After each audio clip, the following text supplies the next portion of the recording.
Hey, everybody. We're getting set up here. Going to be ready to go. It's right now, top of the hour, 3 o'clock Eastern or Central Time. So welcome.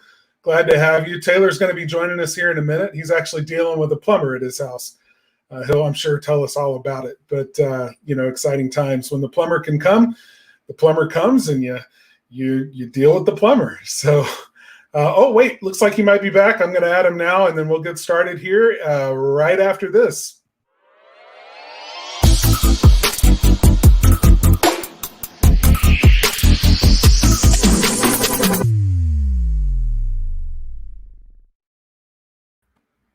Hey, man. Hey, man, you all right? When you need a plumber, you need a plumber. There's no question about it. You don't kind of need a plumber. You need a plumber when you need him. That is true. So, it's just one of those deals. There's nothing like I got home from a trip yesterday and got up this morning ready to get in my own shower, and it was like fantastic. And I reached up to turn the shower nozzle to where I wanted to, and it pretty much came out in my hand. Just kind of fell out. Oh, wow. So it's all right. We're good. We're good. It's all going to be good. But you know what? Here's the thing. This is a great story for our topic today, which is how to make your customer your best marketer. And before we get started, let me just tell people, if you're coming in, just chat us. Let us know you're here. Say hello so we can welcome you properly, and make sure that you tell us, when you come in so we can see you. Appreciate it. So, anyway, this same guy, we're getting our house renovated, and we had an issue with a kitchen sink not too long ago, a faucet in the sink. I called all over the place and could not find a plumber. And so I called the general contractor that just lives right up the road here, and I said, who do you use? Because I can't get anybody to come over and I can't use my faucet right now. He said, well, what's going on? And he told me, and so he goes, oh, I got the perfect guy. So he calls, and the guy came over the next day, not only changed that faucet, but changed out a faucet in the bathroom, did the whole deal. So guess who I called first? I called that guy. I called him at about 11 o'clock this morning, and he came out at 3 to see me. That's pretty good. I will guarantee you he's going to be my plumber. And if anybody out here needs a plumber, I've got his card right here. I'm going to tell him to call Mr. T. And if Lou Curley's on here, I just want Lou to know he looks a little bit like Mr. T. There's Mr. T Plumbing, and right here in our area. That's awesome. That's it. That is kind of cool. Yeah, it is kind of cool. So that does feed right into the conversation today about how do you, as a home services business, make your customer one of your best marketers, right? And Taylor doesn't count because he is a marketer, and so he's already your best marketer if he's your customer and you're in a home service business. But like the average person, the average homeowner, how do you make them into your best customer? Lou is on. He says, I'd hire him even if he sucked. Oh, that's awesome. That's great. Carmen, welcome. Thanks for saying hi. Lee, glad to have you, man. Appreciate you being on. Thank you, guys. So we're talking about how to make your customer your best marketer. And there's a lot to the conversation, but it really just comes down to this as a starting point. It's not about your business. It's about their need, right? It's about them, not you. And I think if we can start with that in mind, then everything else becomes a lot easier. What do you think? Yeah, I think I think one of the bigger problems that we have in the home service industries is because we're not able to hire people and get people trained fast enough. And it seems like there's more business than we can get to. And so the customer feels really left out. That's the way that I was feeling when I was looking for a plumber. I haven't lived up in this area, for about 18 months is all. And it was very frustrating just trying to find somebody up here. And the real issue was most of the people that were up here were working in Nashville. So they weren't even working in this area. They just, commute down. So I think if there's a way that we can figure out how to meet a customer's need and prioritize customers in a way, and I'm not saying it's easy, but I think that really, it made me feel good. Not only that my contractor went to bat for me and got his guy here, but that his guy before he left said, hey, here's my card. If you ever have a problem, I'll be over here to help you. And he's true to his words. It's exactly what he did today. Yeah. So, yeah, I mean, I just think we have to start thinking about our customer before they even call us. What can we do? And again, I'm not saying it's easy, but I think when you do that and you make the customer the center of your world, it really bodes well. It's the same with us. I tell our team all the time, guys, my signature may be on your check, but I don't pay the bills. You need to always remember our customers. They are the ones that pay your paycheck. And it's the little things, I think. And yeah. Join in if you run a home service business, you're listening. I want to hear, some of your ideas here, how you've thought about like the customer's experience and all the touch points that you have with that customer in your business. Because everybody's gone to a hotel before and walked up to the front desk and immediately started this experience or this conversation and renting a room and getting into your room. And from every step, like right into the lobby, all the way up to your room, and even all of the experiences while you're there, you can tell when the hospitality industry in a particular, hotel chain has really considered who their guest is and what their needs are and anticipated every need before you even knew that you had it. And it's truly an amazing experience to be in a hotel like that. If you've ever had that experience of like, man, I mean, it was like automatic. Everything I needed was there seconds before I needed it. And they anticipated what I was going to need. They took notice of when I showed up and how many bags I had and who I was traveling with. And based on who I was traveling with, what the likely needs were that I was going to have. If I showed up with 2 other guys and it was obvious we're on a business trip, because we've rented 3 rooms and we're trying to coordinate stuff, they're taking notice of that and they're categorizing me and saying, this kind of customer needs these kinds of things. Or if I show up with my wife and my son, they're taking note of those things and making sure that they're sending up information that's going to appear on my television screen before I ever step foot in the room. I mean, that kind of anticipation is really amazing. But the point is, like, it's about them. It's about me as the customer. They're anticipating me, because if they can control the story and if they can control the, set that expectation and then meet that expectation, which is the next point here, then what they're doing is providing that script that I'm going to use to tell everybody else about it. Right?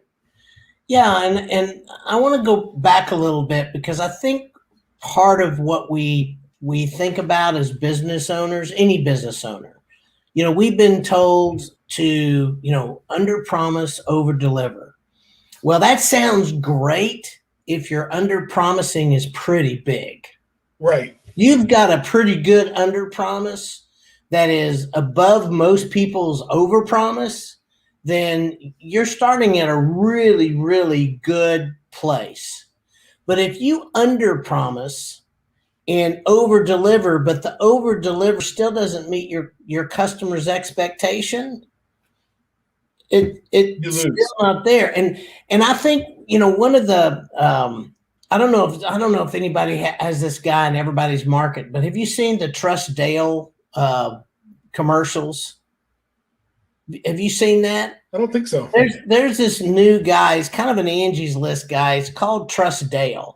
And I saw it just recently, and I'm like, that's interesting. And his whole shtick is he worked for a news organization, and he was the one that went out and found out all the problems and helped customers, get all their things fixed and whatever. So now he has this website called Trust Dale, and everybody goes there because he's certified, and the companies have to agree to actually barter with him for the customer that comes through his site, which is a whole new deal. But I'm thinking, wow, if you have to, as a home service guy, have to rely on some guy that's a television reporter in order to barter with your customer, then the trust has eradicated somewhere. Mm-hmm. So there's a problem happening, I think, in home service that I don't think it's as big of a problem, but I think it's a perception issue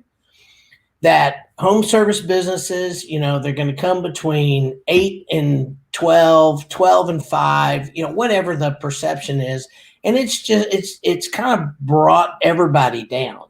And I think in order to be at the top of that chain, you just have to set expectations, say what you're going to do, and don't miss, and if you miss, own up to it, apologize, and let's move on. What can I do to make this right? I mean, I think those are the things, and that's part of the expectation and controlling the script piece that you have along with setting, the under promise, over deliver. Just make sure that if you're under promised, that whatever you're under promising, it's good. It still has a high standard. Yeah. I think that's the goal. This is kind of related. This is just a quick story because my mom just moved to Nashville and is getting settled in this week, and she had a handyman come out to do a couple $1,000s worth of repairs that were discovered during the whole home inspection and everything else. Real quick shout out to Terry, Chuck, and Mark. Thanks for being on. Appreciate you coming in. So the handyman shows up and he's going through the punch list, and he's awesome. I mean, he's just getting everything done, even a few things that weren't on the list that he noticed. It was great. And then at the end, Mom said, can you take a look at this one thing? This isn't on the list of things that I want you to take care of, but I'm just wondering if this is something that you might be able to do.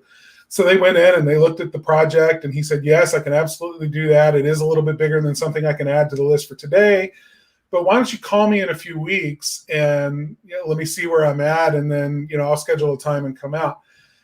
And Mom was conveying that to me, and I've heard that. I've heard contractors say that all the time. Why don't you call me back in a few weeks and we'll get something on the books and I'll come out and we'll knock that out for you. And it dawned on me in that moment just what that really is saying to the customer. You're saying, I don't have enough of a company going here that I can get you scheduled right now. And I don't have enough things going in the works that I know any day what my schedule 3 weeks out from now is going to really look like. And I don't have people that answer my phones well enough that I can trust that in other words, you're going to have to call me back and we're going to have to see something. So I need you to be responsible for me, even though I'm the one providing a service to you. I need you to do the job of being like the secretary for my business, to remember to call me in 3 weeks and let's see if we can get that scheduled. And it just rubbed me wrong, even though this guy was great at what he did. What it signified was that he hadn't thought about the customer experience all the way through. He was great when he was there in front of you. But after that, his systems didn't have the things it needed in place in order to really make that difference. And that's one way where under-promising and over-delivering, it could, if he doesn't have those systems in place, if he promises I'm going to come out in 3 weeks and then he gets hung up on that big job and he doesn't know how long it's going to go because he doesn't have the staff and everything else to crank through these things and the office staff to make sure that all the logistics are taken care of, then he gets in a situation where he's got to now deal with the fact that he's promised a customer he's going to be out in 3 weeks on a scheduled date, but he can't meet it, right? So which is worse, like setting the date or not setting the date? I was just thinking that through. That's kind of one of those interesting things that you have to think about as you grow and mature your business. When you're running it just, out of the truck and you're literally the owner operator, you got to handle those kinds of logistics a little bit differently. And that might be the way that is, the best way to handle it. And then once you grow and you get to where you're running it from the office and you have support staff there and you've got crews in the field and you're running them and doing what, you're giving them the jobs that they need to do. Mark says, I feel like I've been there, a lot of us have been there one time or another. Yeah, I'm hesitant to say that it's wrong. I'm just saying it's less than optimal. It's like it doesn't wow the customer to make them responsible for making that callback. So that was just an observation, something to think about. I'm not even sure I have an answer for it, but it's important to think about, like, in terms of the customer experience. Some customers may love having that control, but if you're really trying to grow that world-class experience, you want to set the expectation and control the script, because that script is ultimately what they're going to use to tell all of their friends about it, right? So let's talk about that, because if you don't believe that, before you move on, though, I want to hang something else on that, because I think what you said that really is key is a system. I honestly think that, we all get to a place where we're just going 90 miles an hour and we're doing the best we can. And most of us, it's because we don't have a communication system set up in a way that really works for both us and the customer. And that's one of the things I'm loving about so much of technology today, is because more and more of that is becoming available. And hey, Kathy Ray, nice to see you too, man. Good to have you here. But I think that what you said about the system, I just wanted to stop and just kind of highlight that, because if you can put a system in place that is both easy for you in what area, no matter what your business is like, if you're one guy, two guys, 20 guys, whatever, if you're able to figure that piece out to where you're communicating with the customer, effectively the way they want to communicate, where you've got scheduling to be able to do, where you've got all that in place, that goes a long way to really solving, how you deal with your customer. I mean, it really does. And I think that's a huge thing to just kind of highlight. And then I'll let you go on. Yeah. Well, in that situation, you might set a date and then realize that date needs to change because of other jobs ahead of you or ahead of that customer that are taking longer than expected, or issues that come up, and they always do. And that's just part of, owning and operating a home service business. But I think it's important to say, again, setting an expectation that you realize you can't meet means that you need to communicate about that expectation and adjust it when things need to change, right? So that you're still controlling the script, because that becomes a factor. And what we're doing really here is, from a marketer's perspective, we're reverse engineering what we see all the time in the reviews that we read, right? We read reviews that are literally the customer just regurgitating the script that the home service business gave them to work with, because that's all they've got is the experience that they had, the expectations that were met and the ones that weren't. And so the review starts out, well, I called them on a Saturday and was so impressed that they answered their phone, and the lady was so nice, and she was the wife of the guy who was going to come out that Monday. But then Monday showed up and he wasn't there. He was 2 hours late and he didn't call, right? So good experience followed by a bad experience. All it is they're just reciting which expectations you met, which ones you exceeded, and which ones you failed to meet. And ultimately that's going to culminate in a score of 1 to 5 stars online.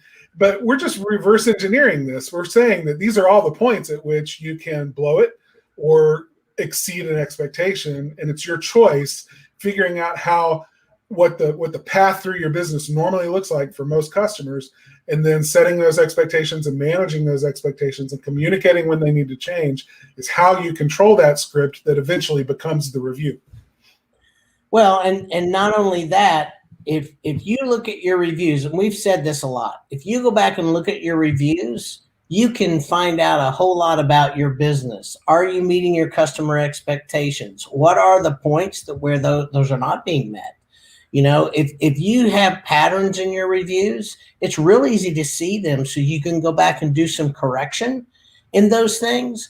Most of the people that we deal with are very open to that, and they're willing to know that they're not 100%. If give me somebody that's 100%, I don't think any of us are, but they try. I mean, they do a really good job, and they're open to see where are they failing. Where are we failing? Because those are your opportunities. And I think that's what we miss, is we say, oh, we failed that again. And oh, we failed that again. And oh, we failed that again. And not realizing that when those patterns come up, wow, that's a huge opportunity to figure out what that is, so we can go back and make sure that we're not, that we patch that up and make sure that it's no longer a failure. Because that also goes into referrals. I will never, ever forget somebody asking me a referral years and years ago. And I was stunned because I was so unhappy with their work. I have no problem telling people when I don't like them or don't, whatever. And they came back and asked me for a referral. And I was like, are you kidding me? I'm never going to refer you. And they blankly looked at me and said, I don't understand why. And I'm like, all these, it was just like, I just laid it out. On the flip side, when you do everything right and don't ask for referrals, that's another miss. When you've set your systems up, when you've got things in place, when you do a great work and a great job, it is a natural thing to ask for referrals. And it doesn't have to be anything that is overt or it can be a simple email. It can be a simple ask from the technician. If you're, one or two trucks and you're out still serving the client and you're in front of them, just say, hey, our business runs on people just like you. If you could give us a review and or a referral, that would be fantastic because that just helps our business. Man, if you've done a great job for me, absolutely, I'll refer you all day long. And it may not be that day, but when somebody says, hey, do you know somebody who does this? I got your guy. So, those are the things with that. And then go ahead. Well, it's I'll refer people that didn't hit on all cylinders. I mean, where, people that provided a service to me where there was an issue, so long as they dealt with the issue in a way that I feel like met my expectation. Right. And if they set that expectation of what they can expect, things went wrong, but here's what you can expect now, then I'm much more likely to just kind of go along with it because now I have a measuring stick. Now I know what to look for to make sure that they're doing what is expected in this situation.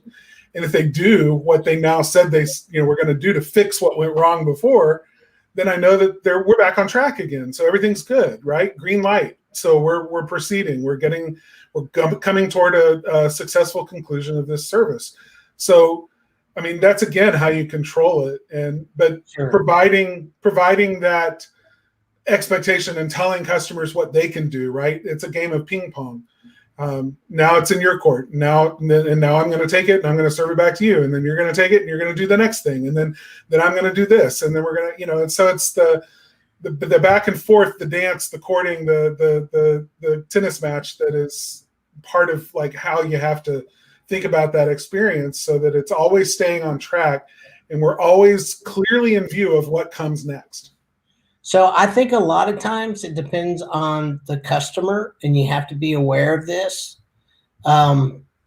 Because I will just tell you, if you guys are going to work for me or Carter, you're going to want to work for Carter. He's going to extend you more grace than I am. That's a fact. I am very, if you tell me you're going to be out here at Saturday at 2:00, I'm arranging my schedule to be here at Saturday at 2:00. If you're not here at Saturday at 2:00, I'm not going to be happy. Now, is that going to break the deal? No. But if you tell me you're coming back on Monday at 3 and I make my arrangements to be here Monday at 3, you're not here, I'm going to start because now there's a pattern. So, but if you tell me it's 2:00 at Saturday, but you call me at 10 in the morning and say, hey, my little girl or whatever happened, I cannot be there. Fine. I'm okay with that. So it's being kind to people. I mean, I think that's what it is. It's kindness. It's not an expectation of perfection, but it is an expectation of courtesy and kindness. And I think that to me is my kind of bottom line. If you can be courteous and kind to me, even if you have to tell me hard things, I'm okay with that. I can take hard things. If you come in and you tell me it's going to be a $300 whatever and it end up being a $3,000 whatever, as long as I understand why and as long as you explain it to me, I can live with that. I mean, I've had that happen before. So, but it's when we set expectations and then we don't notify people. We don't do the things that we need to do so that We understand we need to be kind and courteous to our customers. And most of us expect the same things, by the way. I mean, we all expect if somebody works for us to be kind and courteous to us as well. And so I think that's part of it is we just all are human beings. And if we can understand that and treat each other the way that we would like to be treated, I think that goes a long way. And which is my next thing, which is repeat business. Because I'm the most loyal, and you know this about me, Carter. If you do work for me and you do well, I will wait forever for you. I mean, I don't have a problem with that.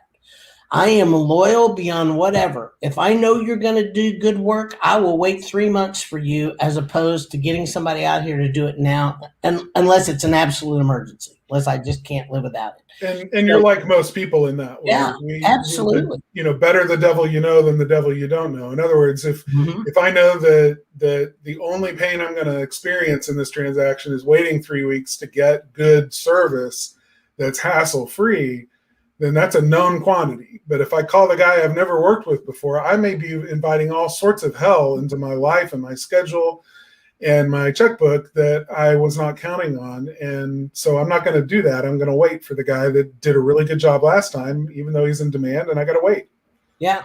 And so I think that's part of it, that we should expect to have repeat business when we do good work. But we also have to reach out to people and let them know that we're available to do repeat business with them. Yes. I think that's another thing we have to do. And that's part of our system. That's right. Part of the system, part of setting that expectation and making it a part of a script that happens every single time with every single customer. Those 3 R's, just to reinforce them: reviews, referrals, and repeat business, reoccurring business. So that asking your customers for those 3 R's, make sure that they become very easily, giving them an easy way to do that for you so that they become your best marketers.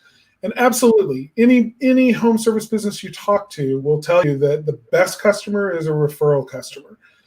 But you still have to market. You still have to go after customers you've never served before that are coming from Google and Facebook and ads and website and phone numbers on trucks and billboards, et cetera, because you'll always need those customers, and you always want a chance to take a new customer and turn them into a repeat customer. But referral business, business that comes from a good review, business that comes from, that customer that stays with you for years, that's like the sweet spot for every service business. And actually every company has an advantage today. We just don't realize it. When you think that when people look at your reviews and they look at it as if it is a referral from a trusted source.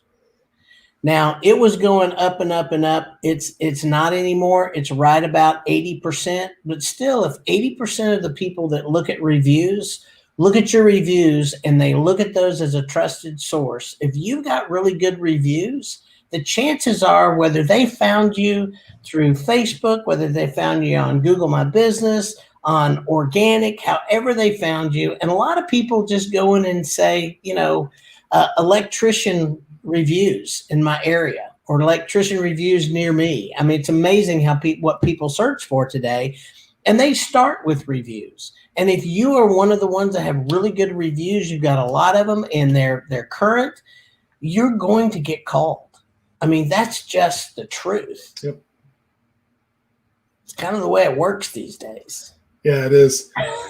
So a lot of these are the intangible things that we as marketers think about when we work with clients, because when a client spends thousands of dollars a year to get new opportunities and they're saying that it doesn't seem to be working well, one of the first things that we look for, beyond just making sure that we're doing what we need to do to make the phone ring and to send leads, one of the first things that we need to be able to evaluate with the customer is tell us about all of the other systems you have in place to be able to capture the phone call or convert on the appointment.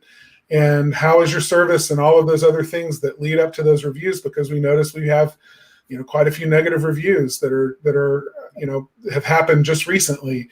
That could be affecting the number of people that are giving you a phone call. And so we need to address those things, and we need to deal with those things. It's all part of like the holistic way that we think about. We've always talked about writing a book, Taylor, you and I, on customer service marketing. Like, customer service is marketing. It's making sure you take care of your customer is the best marketing that you could ever do. Yeah. And so, this kind of comes out of that philosophy that we have at Spark Marketer about taking care of your customer, and everything else takes care of itself. You still have to do all the other things, but by taking care of your customer, you're making sure that the money you spend on all those other things has a multiplied effect that's working in your favor, instead of just relying on that to bring in, bottom of the barrel scrape customers. Yeah, and I will tell you, I think one of the most disheartening calls that I ever have to make is with people who are number one on organic. They're number one on Google My Business. They're coming up all over the place. Number one, they're in the middle of their season, and they're not getting phone calls, and they don't know why. And it doesn't take me very long. I can go through the reviews, and I know exactly why it is. And yet, when I tell them what it is, they don't want. They will change it. They're looking for a silver bullet, But it's like, if you're number one in Google, you're number one on Google My Business, you're number one on organic with everything I pull up, and you're still not getting calls in the middle of your season, it is a different problem. And so many of these marketing problems, we think that a marketing company or doing more ads or doing more this and more that works. Sometimes you can have all the leads in the world at your fingertips, but if they look and they don't choose you to call, they don't choose you to call. So that's really what this is about, is to set your business up to be the choice that people in your market call every time. Because what I want all of our clients to be that company that is, hey, I didn't get here, but all of a sudden I see this company and I see what they have, I'm going to call them. And it's amazing statistically how many companies actually come to that conclusion. They get to the review part and then change their mind of who they're going to call when they're going through the reviews. Yep. I think that's pretty much it for today. I want to encourage everybody who's listening to like and subscribe us. So if you're catching us on Facebook, make sure you like this video, like our page, so that you get notices in your feed every Thursday when we do these. We do them every single Thursday at the same time. And if you're watching us on YouTube Live, then make sure you subscribe to our Spark Marketer channel, and then once you subscribe to it, click the little bell icon there so that you'll receive notifications every time there's a new live stream on YouTube.